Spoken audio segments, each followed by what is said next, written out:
Good evening, Trifantry Squad. Welcome to another episode of Trifantry Chronicles. We have a very special guest today. I am your host and coach, Nishant Bhardwaj. I'm an Ironman coach and a marathon coach.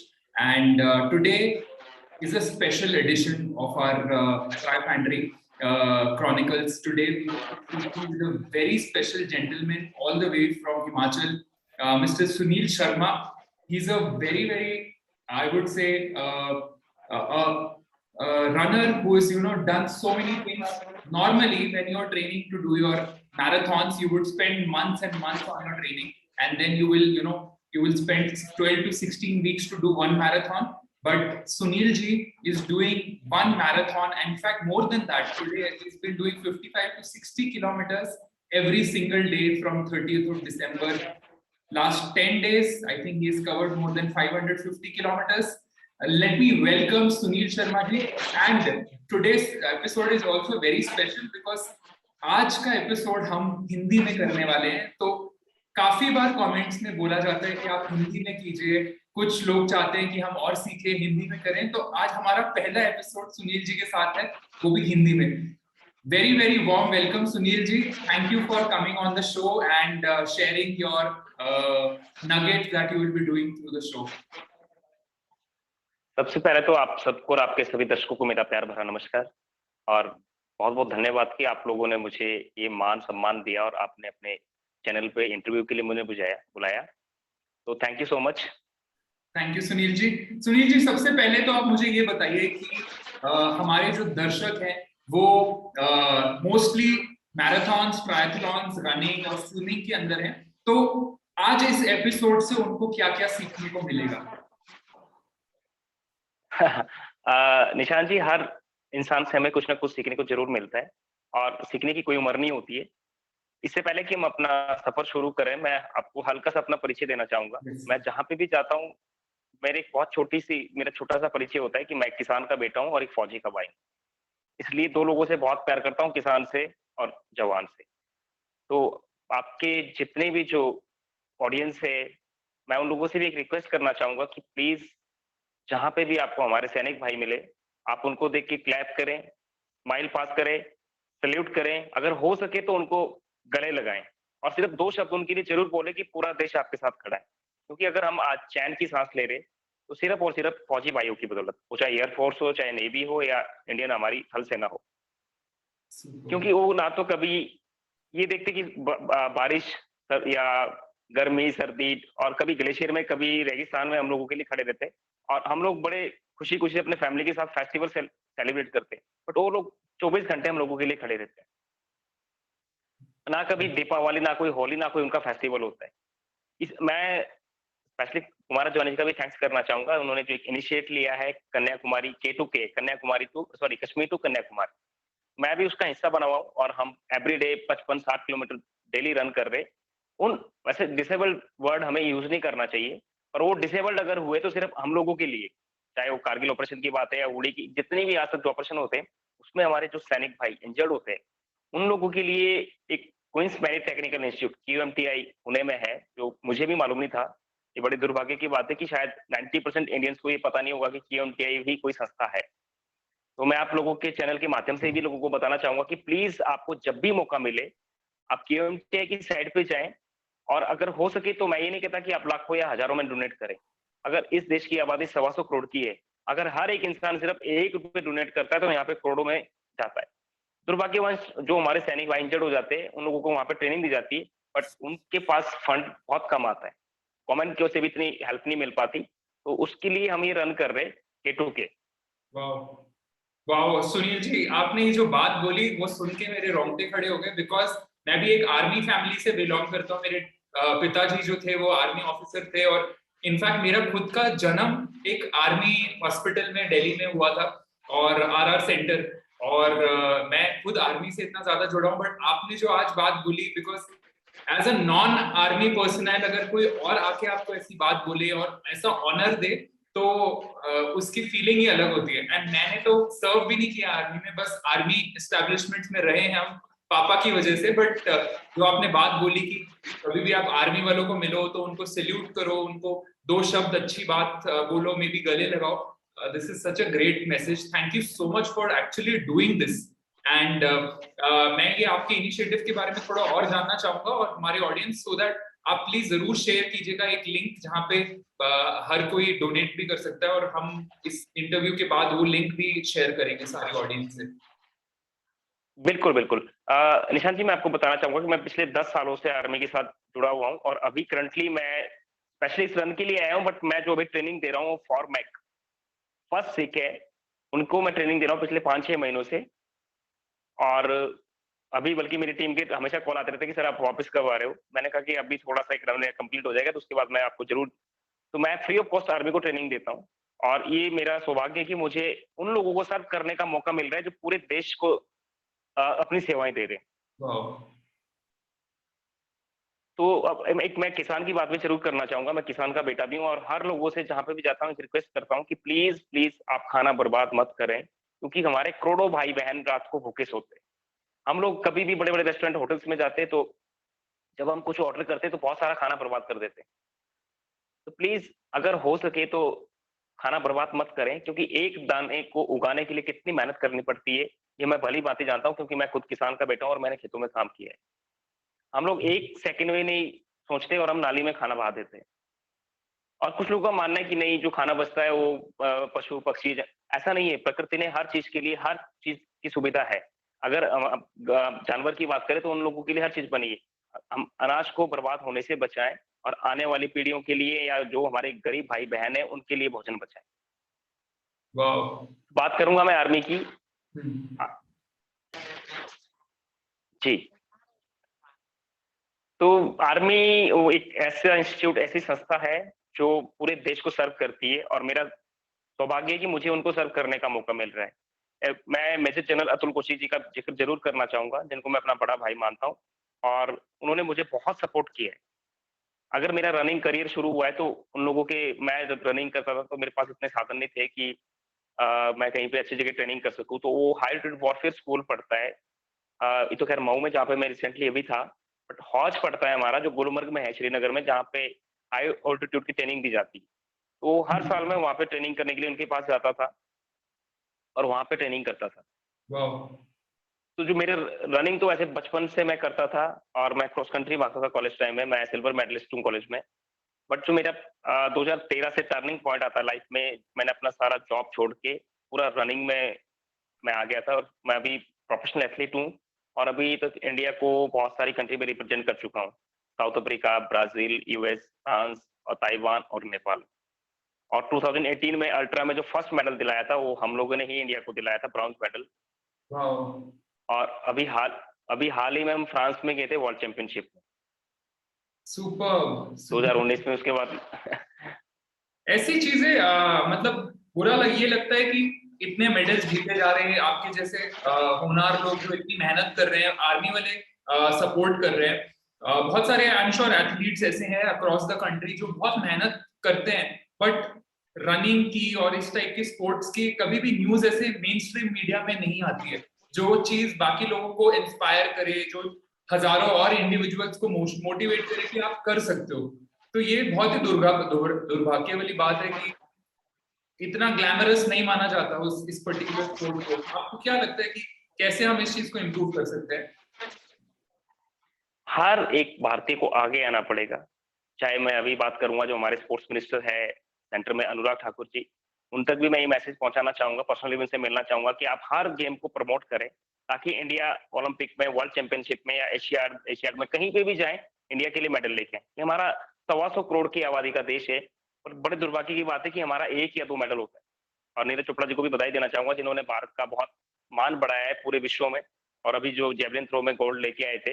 But मैं चाहता हूँ कि एक नीरज नहीं, यहाँ पे हजारों नीरज पैदा हो और इंडिया की झोली में बहुत सारे गोल्ड मेडल लेके आए। बट वो तभी पॉसिबल हो पाएगा जब हमारी सरकार या हमारे जो बिजनेसमैन है सब लोग सपोर्ट करेंगे, या कोई भी अगर स्पोर्ट्स पर्सन आता है। यहाँ पे क्या होता है कि जब कोई मेडल लेके आ जाता है तो उसके ऊपर बहुत पैसा बरसाया जाता है, बट जब वो स्ट्रगल कर रहा होता है उस टाइम कोई नहीं पूछता। हमें जरूरत है स्पोर्ट्स पर्सन को सपोर्ट करने की उस समय जब उसको जरूरत है। उसके लिए अच्छे ग्राउंड हम तैयार करें, अच्छे डॉक्टर हो, फिजियोथेरेपिस्ट हो, अच्छे कोच हो, अच्छे डाइटिशियन हो, तभी एक अच्छा एथलीट बन पाएगा। तो Absolutely. अभी हम अगर अल्ट्रा की बात करते हैं तो अल्ट्रा इंडिया में पहले नहीं होता था। अगर हम यूरोप में या यूएस की बात करें तो वहाँ पे अल्ट्रा बहुत फेमस है। और शायद अभी कोशिश की जा रही है कि इसको ओलंपिक में, पहले ये ओलंपिक में होता था, बट इसको ओलंपिक में से हटा दिया था, तो अब दोबारा कोशिश की जा रही है कि इसको ओलंपिक में लेके आया जाए। अभी एएफआई 2017 से एएफआई टीम भेज रही है।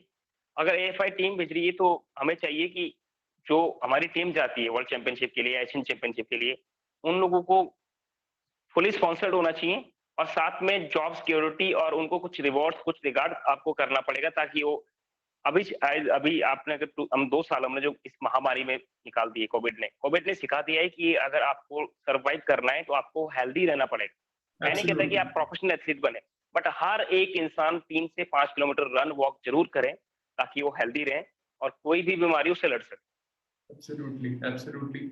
आपने ये बहुत ही अच्छा पॉइंट उठाया। इनफैक्ट अगला मेरा जो सवाल आपसे ये था कि अ, आप इस मुकाम पे पहुंचे आज 10 से 12 साल मेहनत करके, सब कुछ छोड़ के, सारा कुछ आपने फुली जो डेडिकेटेड कर होके आप इस जो लेवल पे आप पहुंचे हैं जिसमें इंडिया को आपने इतने सारे मेडल दिलाए।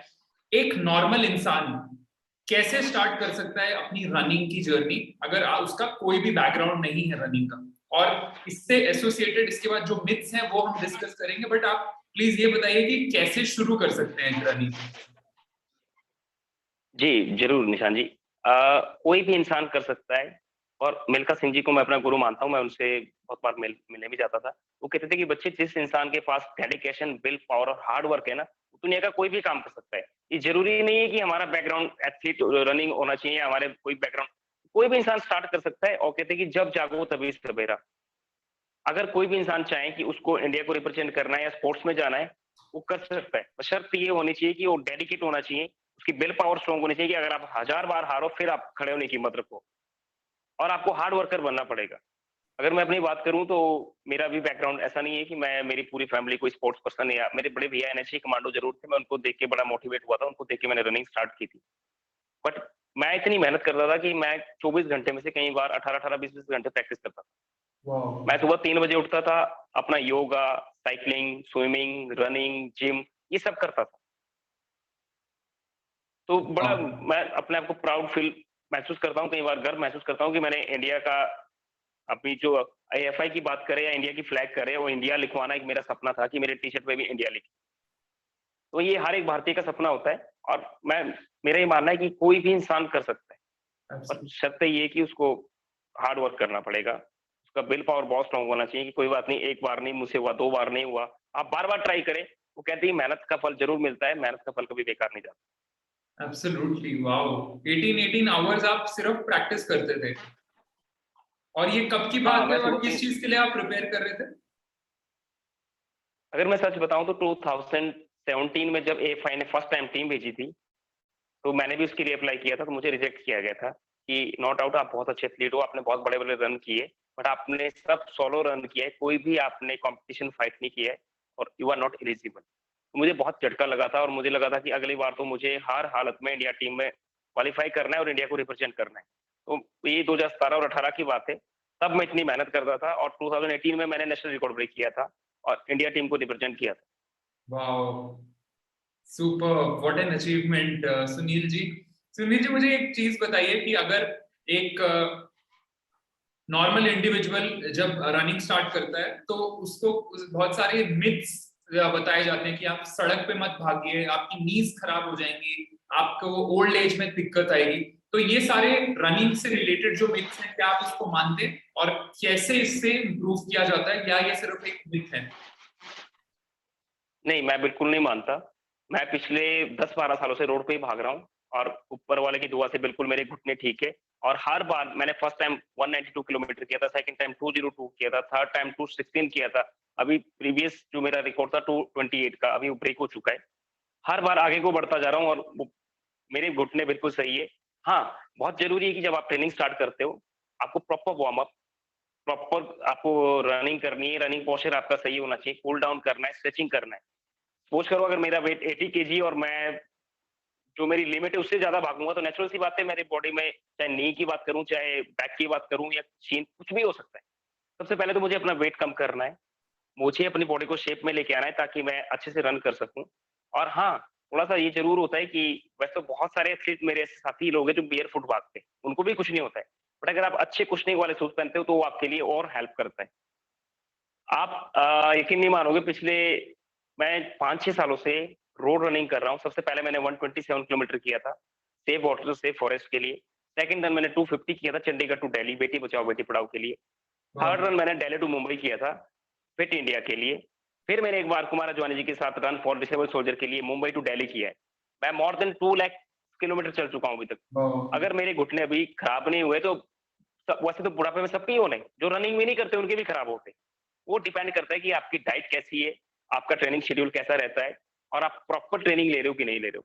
अगर मैं गलत ट्रेनिंग लूंगा, अच्छे शूज नहीं पहनूंगा, अच्छी डाइट नहीं लूंगा, तो नेचुरल सी बात है मेरे नी पे भी इम्पैक्ट पड़ेगा उस चीज का। तो ये मिथ है कि अगर आप हार्ड हार्ड सरफेस पे भागोगे तो आपका घुटना खराब हो जाएगा। स्टार्टिंग में हमें बड़ा ध्यान जरूर देना होता है कि आप जब रन शुरू करते हो, अगर सपोज करो मैं ट्रेनिंग ले रहा हूँ 5 की पेस से और मैं भाग रहा हूँ 3 की पेस से, तो नेचुरल सी बात है इंजर्ड होना ही होना है।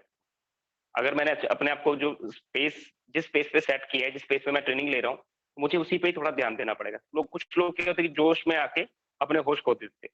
तो फिर कभी उनकी नी में प्रॉब्लम हो जाती है, कभी उनको एब्सोल्युटली। अगर आप धीरे-धीरे आगे बढ़ते जाओगे, तो आपको ऐसी कोई प्रॉब्लम नहीं आएगी। तो पहला जो मिथ ये है कि रनिंग करने से घुटने खराब होते हैं, वो तो बिल्कुल नहीं है।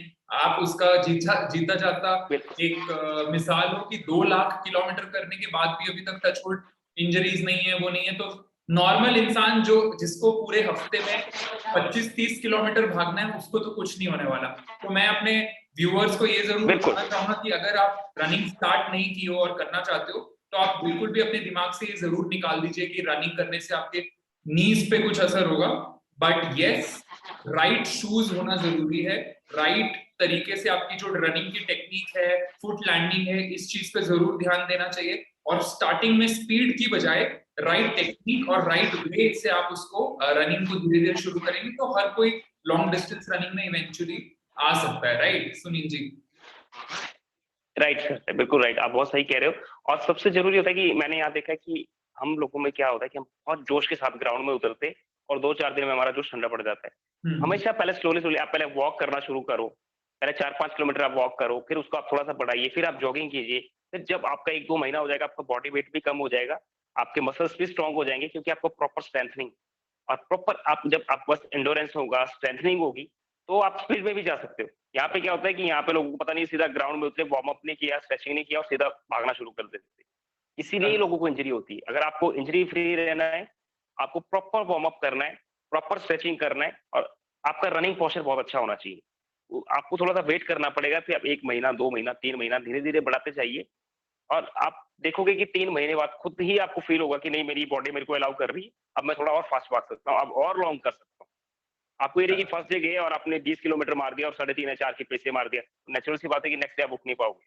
तो आपको जब भी प्रैक्टिस करनी, तो आपको धीरे-धीरे बढ़ाना है और जब आप प्रैक्टिस करते जाओगे, तो खुद आपको फील होगा कि नहीं, अब मेरी बॉडी तैयार है और मैं कर सकता हूँ। एब्सोल्युटली। तो सुनील जी, इससे एक रिलेटेड टॉपिक ये निकलता है कि किस टाइप की डाइट लेनी चाहिए एक नॉर्मल रनर को, जो एक हाफ मैराथन या फिर रेगुलरली फुल मैराथन, साल में 1-2 मैराथन्स करते हैं। थ्रू द ट्रेनिंग पीरियड किस टाइप की डाइट कंज्यूम करनी चाहिए और किस चीजों का ध्यान देना चाहिए अपनी डाइट पे? देखो, सबसे पहले तो मैं यही कहना चाहूंगा कि आप हेल्दी खाना खाएं, क्योंकि आज की डेट में मैं बहुत से लोगों को देखता हूँ जो बहुत अनहेल्दी खाना खाते हैं। आपको फास्ट फूड अवॉइड करना है, आपको ऑयली खाना अवॉइड करना है। अगर हो सके तो आप फ्रूट्स, जूस, दूध, सूप, ये डाइट लेना शुरू करें। आपको ठीक है, मैं प्योर वेजिटेरियन हूँ और मैं नॉनवेज नहीं खाता, पर फिर भी मैं भागता हूँ और मुझे कोई इंजरी भी नहीं होती, कुछ फर्क भी नहीं पड़ रहा है। तो ऐसा नहीं है, आप हेल्दी हेल्दी डाइट खाइए, आप राजमा खाइए, पनीर खाइए, आप मशरूम खाइए, आप ब्रोकली खाइए। अगर हो सके तो आप बॉइल्ड खाना अगर आप खाएंगे तो आपको रनिंग में बहुत हेल्प मिलेगी और आपको खुद भी लगेगा कि आपकी बॉडी, आप जब रनिंग करोगे तो आपको उससे बहुत हेल्प मिलेगी। आप जूस पीजिए, आप सूप पीजिए, इन सब चीजों का ध्यान देना है आपको। मैंने बहुत से एथलीट देखे जो बोलेंगे भैया मैं 10 किलोमीटर करके आया हूँ, जाके देखेंगे पराठे खा रहे, समोसे खा रहे, या उसका कोई फायदा नहीं होता है। आपके पेट इतना बड़ा होता है, आपका साइडों का मांस लटका होता है और आप बोलते हो कि भैया मैं इतना 20 किलोमीटर भागता हूँ, सबसे पहले तो आपने अपनी बॉडी को शेप में लेकर आना है, हेल्दी खाना। सबका मन करता है कि चटपटी चीजें खाने का, पर आपको अगर एक अच्छा एथलीट बनना है तो आपको इन चीजों पे कंट्रोल करना पड़ेगा। तो सुनील जी, क्या लेडीज भी रनिंग कर सकती हैं, और अगर कर सकती हैं तो क्या उनको भी वैसे ही चीजों का ध्यान देना है जैसे जो आपने अभी टिप्स दिए रिगार्डिंग रनिंग और डाइट? बिल्कुल, लेडीज भी रन कर सकती है, और सबसे बड़ा उदाहरण हमारे पास जो इंडिया की आज की शान कहता हूं मैं जिनको, हेमा दास। अगर आप हेमा दास की बात करते हो, हेमा दास ने पूरा यूरोप क्या पूरी दुनिया हिला दी है। वो भी एक लड़की है, हर एक लड़की कर सकती है, कोई भी रन कर सकता है। और डाइट तो चाहे लड़की हो या लड़का हो, सबको फॉलो करना पड़ेगा अगर आपको प्रोफेशनल एथलीट बनना है, अच्छा एथलीट बनना है। और बहुत से लोग, मैं देखता हूँ कि लोग डाइटिंग पे जाते हैं। आपको डाइटिंग पे नहीं जाना है, आप मेहनत कीजिए, मेहनत से वेट कम कीजिए, उससे आपके शरीर में एनर्जी भी रहेगी और आप अच्छे से वर्कआउट भी कर पाओगे। अगर आप अच्छा खाओगे नहीं, तो आप ज्यादा 1 सप्ताह 2 सप्ताह ही सर्वाइव कर पाओगे, उसके बाद आपको इंजरी होना शुरू हो जाएगा और आपको प्रॉब्लम आनी शुरू हो जाएगी। एब्सोल्युटली। मैं और ये ऐसा नहीं है, हमारी सवाल लड़कियां बहुत, जी, लड़कियां बहुत अच्छा कर रही है और लड़कों से ज्यादा बेहतर कर रही है, सब लोग कर एब्सोल्युटली, सकते हैं। इनफैक्ट मैं ये सवाल इसलिए उठा रहा हूँ बिकॉज हाफ द पॉपुलेशन हमारी लेडीज की है, लड़कियों के लिए है, और उनको ऐसा बोला जाता है कि आप लोग सिर्फ योगा करो, या आप लोग सिर्फ घर वाली एक्सरसाइज करो, वेट्स मत उठाओ, आपकी मसल्स बन जाएंगे, आप आदमी जैसा दिखोगे, या फिर आपको ऑस्टियोपोरोसिस हो सकता है इसलिए रनिंग मत करो। ऐसे बहुत सारे फालतू के जो मिथ हैं लेडीज की रनिंग के लिए, एथलीट्स के लिए इतना कुछ बोला जाता है, तो इसलिए ये बहुत जरूरी है कि हम इस टाइप के मिथ्स को डिस्पेल करें और अपनी हाफ द पॉपुलेशन, आधी दुनिया को हम बोले कि आप भी रनिंग कर सकते हो, फिटनेस में आ सकते हो, और ये बहुत जरूरी है। बिल्कुल, ये बहुत जरूरी है और ये सब मिथ है। ऐसा नहीं है, आप जब रनिंग करते हो तो आपके मसल्स नहीं बनेंगे, आपकी बॉडी स्ट्रांग होगी। Absolutely. आपको जिम में जाके डंबल नहीं मारने, आपको बॉडी नहीं बनानी है, ठीक है? और ये सब मिथ है कि ये प्रॉब्लम हो जाएगी, वो प्रॉब्लम हो जाएगी। अभी बहुत सी, अभी अगर मैं जब फ्रांस में वर्ल्ड चैंपियनशिप में पार्टिसिपेट कर रहा था, तो मेरे को नाम नहीं उन एथलीट का याद आ रहा, एक लेडी अगर 276 किलोमीटर कर सकती है 24 आवर्स में, तो और लेडी क्यों नहीं? Absolutely. ये अब सब मिथ है, कोई भी कर सकता है, कोई भी कॉटनी कर डो, सकता है। उनका नाम है और कॉटनी डो वाटर। उन्होंने सारे के सारे अल्ट्रा मैराथन के रिकॉर्ड तोड़े हुए हैं, चाहे वो मोएब हो या बहुत सारे जो 400 किलोमीटर, 300, 250, 300 किलोमीटर वाली रेसेस होती है, कटनी डो वाटर जीतती हैं, और इनफैक्ट अपने मेन वाले कैटेगरीज से भी कई घंटे आगे पहले फिनिश कर देती है वो। बिल्कुल, बिल्कुल, बिल्कुल। तो ये सब मिथ है, कोई भी गर्ल्स, कोई भी लेडी पार्टिसिपेट कर सकती है, अच्छी एथलीट बन सकती है। बशर्ते वही मैं बार-बार कहना चाहूँगा कि आपका कितना आप हार्ड वर्क करते हो, कितने आपकी विल पावर स्ट्रांग है और कितने आप डेडिकेटेड हो। और एब्सोल्युटली। ये तो सब मिथ है कि रनिंग आप हार्ड सरफेस पे जाओगे, आपके घुटने खराब हो जाएँगे। निशांत जी, मैं आपको बताना चाहूँगा कि मैं हमेशा हर साल एक रन करता हूँ चैरिटी के लिए, और मेरा एक एनजीओ भी है, रन के नाम से। मैंने क्योंकि रनिंग से ही स्टार्ट किया था, रन हमने उसका नाम रखा है, रन राष्ट्र उज्ज्वल निर्माण। उसमें बहुत से अभी 18 लोगों का ट्रीटमेंट करवा चुके हैं, जिसमें kidney transplant, heart transplant, cancer patient या जो भी दिव्यांग हमारे भाई होते, हम सब लोगों के लिए। और सिर्फ वो जो पैसा आता है, वो आप जैसे लोग या जितने भी दानी सज्जन है, वो सब लोगों के माध्यम से आता है और हम उन पैसों से उनका ट्रीटमेंट करवाते हैं। तो मैंने 2018 में एक ट्रेडमिल पे रन किया था। लोग कहते हैं कि ट्रेडमिल पे घुटने खराब हो जाएंगे। मैं बताना चाहूंगा कि मैं 24 घंटे भागा हूँ और मैंने उसमें 213 किलोमीटर किया है। ट्रेडमिल पे आपने 213 किलोमीटर किया है 24 घंटे नॉन स्टॉप? जी।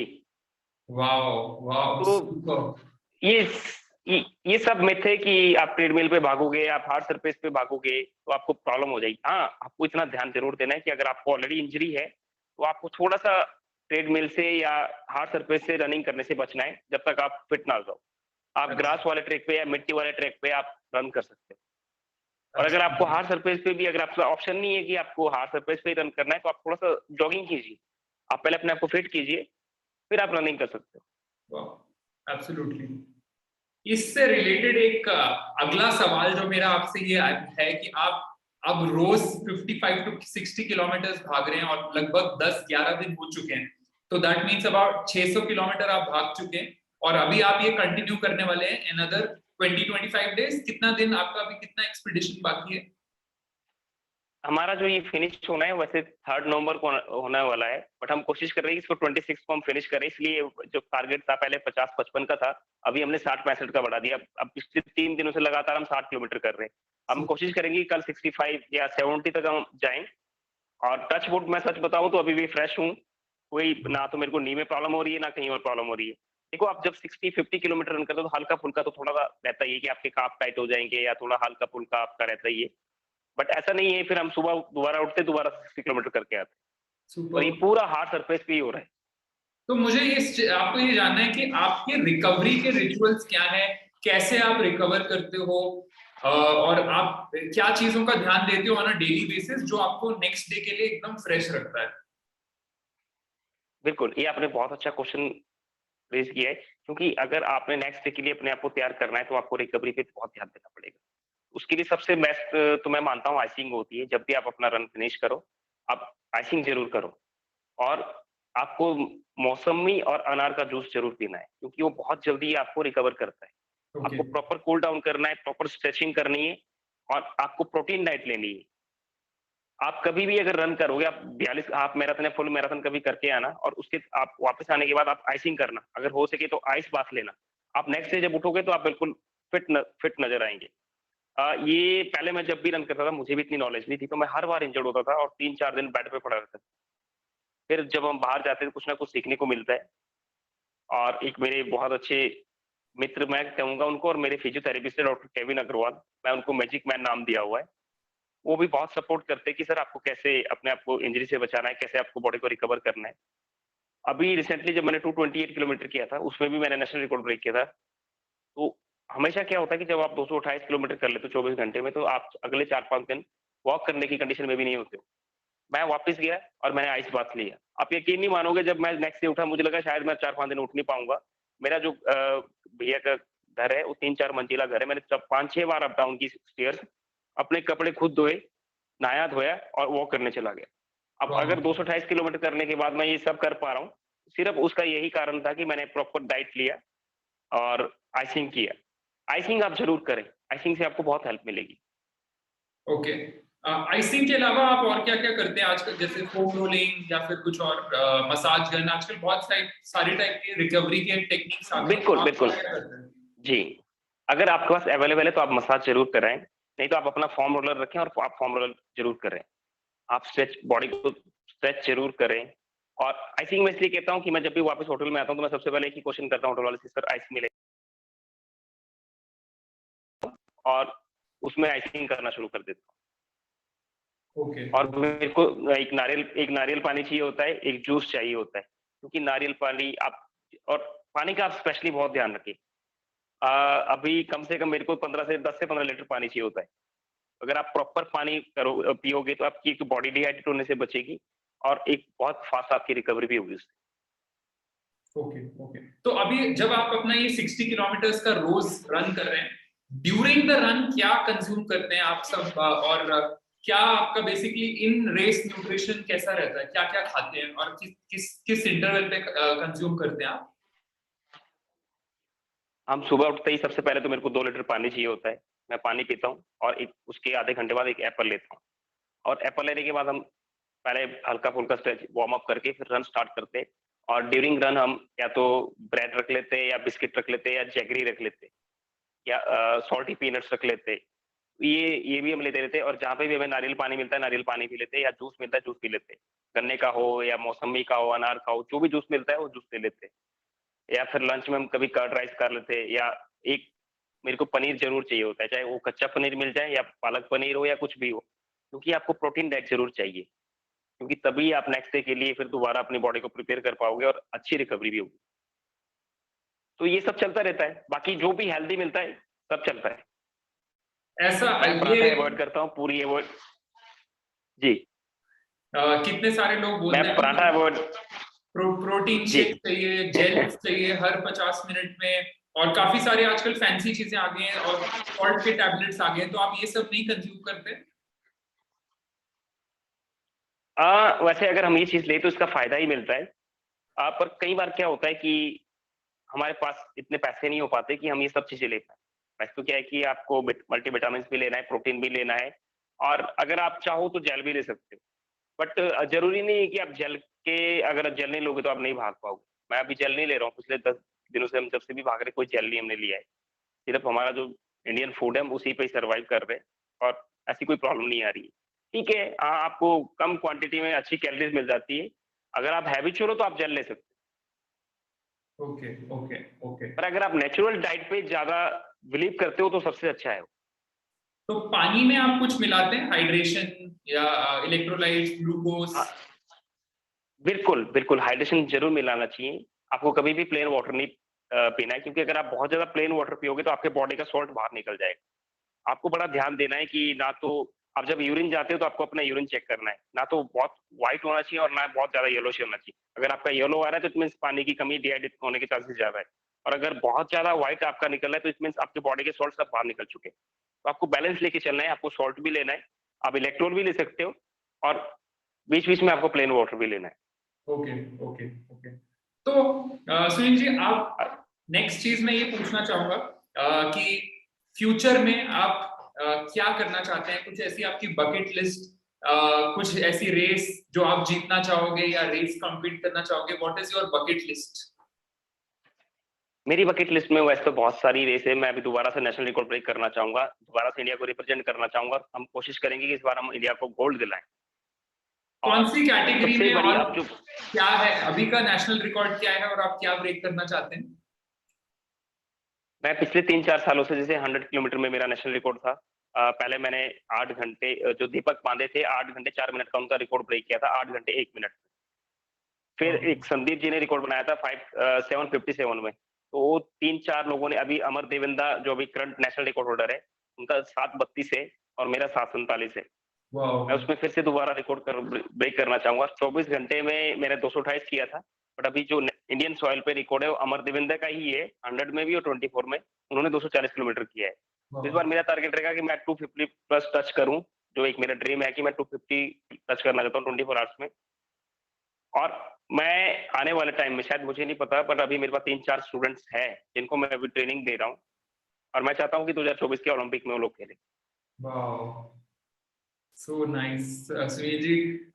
मैं इनफैक्ट अपने सारे दर्शकों से रिक्वेस्ट करना चाहूंगा कि आप किसी भी तरीके से अगर कंट्रीब्यूट करना चाहें इतने सारे कॉज में, we will share the links with you.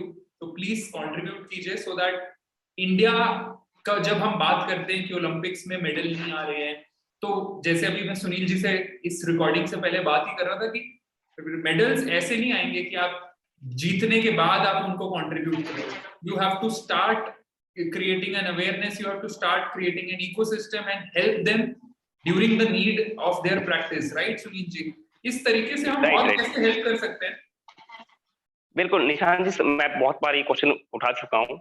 अभी जब जी न्यूज ने हमें सम्मानित किया था तो मैंने वहां पे भी क्वेश्चन उठाया था कि अगर हमें इंडिया को मेडल दिलाने तो हमें टैलेंट ढूंढना पड़ेगा। और हमारे, ऐसा नहीं कि इंडिया में टैलेंट बहुत ज्यादा है, बट उन लोगों को प्लेटफॉर्म नहीं मिलता है। गाँव में इतना टैलेंट भरा पड़ा हुआ है कि हद से ज्यादा, बट हमें गाँव में जाके, शहरों में जाके टैलेंट को ढूंढना पड़ेगा, उन लोगों को सपोर्ट करना पड़ेगा, तभी हम इंडिया को मेडल दिला पाएंगे। सुनील जी, एक स्टैट है कि इंडिया में लेस देन 1% लोग अपनी फिटनेस पे, हेल्थ पे और फिजिकल एक्टिविटीज में ध्यान देते हैं। मतलब 150-40 करोड़ की अगर हमारी पॉपुलेशन है, तो हार्डली 1.5 करोड़ लोग ऐसे होंगे जो फिटनेस के ऊपर अपना टाइम, पैसा, एनर्जी लगाते हैं। तो इस नंबर को कैसे बढ़ा सकते हैं? 4 करोड़, 5 इस नंबर करोड़, को 10 करोड़ लोग कैसे वर्कआउट करेंगे और क्यों करना चाहिए लोगों को? मैं जहां पे भी जाता हूँ हर जगह एक बात जरूर कहता हूँ कि औरों के लिए ना सही, अपने लिए आप 3 से 5 किलोमीटर रन वॉक जरूर करें। अगर आप रन वॉक नहीं कर सकते, आप योगा करें, एक्सरसाइज करें, बट हर एक इंसान को करना चाहिए। आज की अपडेट में देखोगे तो बीपी की प्रॉब्लम, शुगर की प्रॉब्लम, पता नहीं कितनी सारी प्रॉब्लम्स होगी इंसान को। अगर आप हेल्दी लाइफ जीते हो तभी आप कुछ भी कर सकते हो, बट अगर आप अनफिट हो, आप लाइफ में कुछ भी नहीं कर पाओगे। सबसे जरूरी ये है स्वास्थ्य। हम काम भी तभी कर पाएंगे। और वो कहते हैं कि सबसे बड़ा साथी आपका अपना शरीर है, ना आपके माँ बाप है, ना भाई बंधु है, ना यार दोस्त है। अगर आपका शरीर है तो सब कुछ है, अगर आपका शरीर ही नहीं रहा तो कौन रहेगा फिर? ना भाई, ना भाई, ना बहन, कुछ नहीं रहेगा। तो सबसे बड़ा साथी आपका अपना शरीर है। अगर आप अपने शरीर का देखभाल करोगे तो तभी सब लोग है। इसलिए मैं हर जगह जहाँ भी जाता हूँ लोगों से एक अपील ज़रूर करता हूँ कि प्लीज़ औरों के लिए ना सही, अपने लिए आप थोड़ा-सा आधा घंटा टाइम निकालिए। आप रन, वॉक, योगा जो भी आप कर सकते हो, ज़रूर करें। एब्सोल्युटली। आई थिंक जैसे कहते हैं ना कि your body is your temple, तो आपका जो शरीर है वो एक टेम्पल है, और this is the only place जहाँ पे आप रहते हो 24 घंटे। आप कहीं पे भी चले जाइए, किसी भी पार्ट ऑफ द वर्ल्ड में चले जाइए, बट ये जो शरीर है यही आपके साथ हर जगह जाता है। और अगर आप इसका ही ध्यान नहीं रखोगे तो ऑटोमेटिकली आजकल की जितनी सारी लाइफस्टाइल डिसीज आ रही है, यंग 30, 32, 33 ईयर ओल्ड के बच्चों को, बच्चे ही हैं ऑलमोस्ट, उनको डायबिटीज की, बिल्कुल, हार्ट अटैक की, कार्डियोवैस्कुलर, लाइफस्टाइल डिसीजेस इतनी हो रही है। और वो सिर्फ इसीलिए हो रही है बिकॉज बहुत ज्यादा स्ट्रेस है, सेडेंटरी लाइफस्टाइल है, लोग टाइम नहीं निकालते हैं। मुझे तो ये नहीं समझ में आती कि 45 से 50 मिनट भी आप अपनी बॉडी के लिए कैसे नहीं निकाल सकते हो, जबकि आप अपने फोन के ऊपर लोग 8-8 घंटे भी निकाल लेते हैं। तो 1 घंटा आप अपनी बिल्कुल। बॉडी के लिए क्यों नहीं निकाल सकते हो? ज़रूर निकालना चाहिए और मैं तो हर पेरेंट्स को भी यही कहना चाहूँगा कि आप अपने बच्चे को ज़रूर पहले कहते थे कि खेलोगे कूदोगे तो बनोगे खराब, पढ़ोगे लिखोगे बनोगे नवाब। अब पढ़ोगे लिखोगे तब भी नवाब बनोगे और खेलोगे कूदोगे तो उससे बड़े नवाब बनोगे। कितने सारे उदाहरण हैं। अगर मैं ये कहता हूँ कि आप पढ़ लिख के अगर एक आप आईएएस ऑफिसर भी बन जाते हो, आपको कितने लोग जानते हैं? 1 डिस्ट्रिक्ट के लोग, 2 डिस्ट्रिक्ट के लोग या 1 स्टेट के लोग। एक स्पोर्ट्स पर्सनैलिटी एक ऐसी पर्सनैलिटी जिसको पूरी दुनिया जानती है। विराट कोहली को कौन नहीं जानता? सचिन तेंदुलकर को कौन नहीं जानता? या जो अभी नीरज चोपड़ा है उनको कौन नहीं जानता? या मिल्खा सिंह जी थे हमारे उनको कौन नहीं जानता? तो ये लोगों का मानना है ना कि इसलिए हर पेरेंट्स को चाहिए कि अपने बच्चे को स्पोर्ट्स में ज़रूर डालें, ताकि आपका बच्चा हेल्दी भी रहे और साथ में पढ़ाई भी करता रहे। एब्सोल्युटली। और मुझे ऐसा लगता है कि इतना स्कोप है हर स्पोर्ट्स के अंदर, क्रिकेट को छोड़ के भी इतने सारे स्पोर्ट्स हैं जिसमें आप एक्सेल कर सकते हो और जिसमें इवेंचुअली आप एक करियर भी बना सकते हो, जैसे कि टेनिस, गोल्फ, एथलेटिक्स, स्विमिंग। आजकल हर स्पोर्ट में पैसा भी आ रहा है, बट ये है कि ज्यादा से ज्यादा ऑडियंस भी आएगी अगर एथलीट्स आएंगे, ऑटोमेटिकली इंफ्रास्ट्रक्चर भी आएगा। अगर स्टूडेंट नहीं है, अगर कस्टमर्स नहीं है, तो फिर वो बिजनेस सेंस भी नहीं बनता उस चीज का। बिल्कुल, बिल्कुल। ठीक है। और पेरेंट्स को थोड़ा-सा ये भी ध्यान देना चाहिए कि आप अपने आज की इतनी मतलब आप बिज़ी लाइफ़ हो गई है कि अपने बच्चे की तरफ ध्यान नहीं देते। उनका बच्चा मैं ये भी ज़रूर बोलना चाहूँगा कि हेट ड्रग्स लव लाइफ़। दोस्तों अगर नशा पालना है तो आप स्पोर्ट्स का नशा पालिए, अगर नशा पालना है समाज सेवा का नशा पालिए, अगर नशा पालना है तो देशभक्ति का नशा पालिए। क्योंकि इन नशों के आगे बाकी नशे सब फीके पड़ जाते हैं। हम बहुत से पेरेंट्स होते हैं जो अपने बच्चों पे ध्यान ही नहीं देते, उनका बच्चा कभी ड्रग्स ले रहा होता है, कभी अल्कोहल ले रहा होता है, कभी कुछ ले रहा होता है। और उनको पेरेंट्स को क्या है कि उसको मैगी खिला दो या कुछ अरे भैया अपने बच्चों को आप हेल्दी खाना खिलाएँ। और सबसे बड़ी बात है, आप अपने बच्चे को अच्छे संस्कार दीजिए। संस्कार जो आते हैं वो फैमिली से आते हैं, सरकार नहीं देती संस्कार। और अगर एक अच्छा इंसान है तो उसकी हर जगह कदर होती है। अगर हम चाहते हैं कि हम इस देश को फिर से सोने की चिड़िया बनाएँ, तो हर एक इंसान को इसमें अपना योगदान देना पड़ेगा और स्पेशली पेरेंट्स को, वो अपने बच्चे पे ध्यान दें और अच्छे संस्कार दें। Wow! Thank you so much Sunil ji, आपने इतना ब्यूटीफुल थॉट शेयर किया है कि हम हर चीज को ब्लेम करते हैं सरकार के ऊपर कि हमारी सरकार ये नहीं कर रही है, वो नहीं कर रही है, बट रियल संस्कार, रियल वैल्यूज एक्चुअली घर से ही आती हैं। तो चाहे वो फूड हैबिट्स हो, फिजिकल फिटनेस की हैबिट हो, या कंट्रीब्यूट करना है सोसाइटी में, या फिर कुछ ऐसे आप संस्कार दीजिए कि लोग अपने नेशन को अगर आप बिल्ड करें और अपना कंट्रीब्यूट करें थ्रू वेरियस एनजीओ, तो वो एक एक्चुअली मॉरल सिटीजन बनाएगा बच्चों को। जी, जी, बिल्कुल। Thank you so much Sunil ji. Last thought जाने से पहले आप क्या बताना चाहेंगे हमारे ऑडियंस को? लास्ट एक थॉट अबाउट फिजिकल फिटनेस की क्यों करनी चाहिए? मैं यही कहना चाहूँगा सबको कि फिजिकल फिटनेस इसलिए ज़रूरी है कि अगर आप स्वस्थ हैं तो सब कुछ है और हर एक इंसान को करनी चाहिए। और सबसे ज़रूरी होता है कि इंसानियत होनी चाहिए हम लोगों के अंदर। हमें जहाँ भी कोई भी हमारा साथी हो, चाहे वो रनर हो या कहीं भी किसी भी दुनिया से, हमें सबकी सपोर्ट करनी चाहिए। इवन कि इंसान वो होता है जो चाहे प्रकृति हो, चाहे जानवर हो या इंसान हो, जो सबसे प्यार करे। तो मैं यही कहना चाहूँगा कि जियो और जीने दो। थैंक और यू। पता नहीं हमें नहीं मालूम होता है कि हम 4 दिन के मेहमान हैं, तो जो भी टाइम निकलना चाहिए बड़े खुशी-खुशी के साथ निकलना चाहिए।